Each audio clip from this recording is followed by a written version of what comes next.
So good afternoon, my name's John Walsh, and the group that I run work on plant viruses. Of course, these are plant viruses that cause diseases of crop plants. And the thrust of our research is mostly on natural plant resistance to these viruses. But before you can actually start working on plant resistance to viruses, you've got to know something about the diversity of these viruses, and you've also got to develop diagnostics for them so that you can actually identify them. So we've done this for a particular virus called turnip mosaic virus. It's a virus that infects brassicas, and this has allowed us to identify resistance that's effective against a broad range of isolates of this virus. So we've got a collection of over 200 isolates of this virus, and none of these are able to overcome this resistance. So our hope is that it will be durable and it will last for a long time in the field.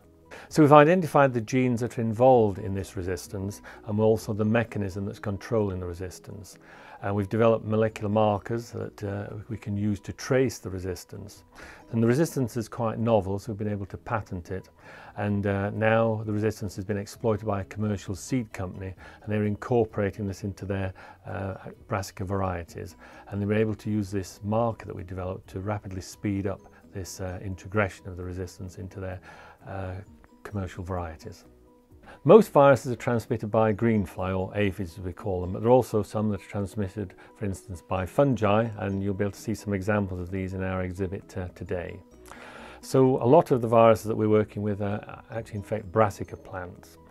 So another virus that we've been working on more recently is called turnip yellows virus. This is very common in oilseed rape and also in vegetable brassicas, things like cauliflower and cabbage and broccoli.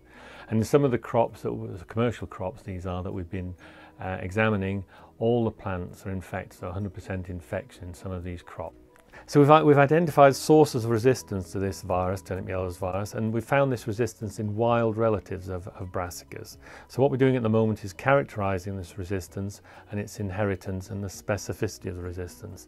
So you'll hear more about this from our PhD student, Max Newbert, who'll be talking a little bit later on this loop. Thank you very much for listening.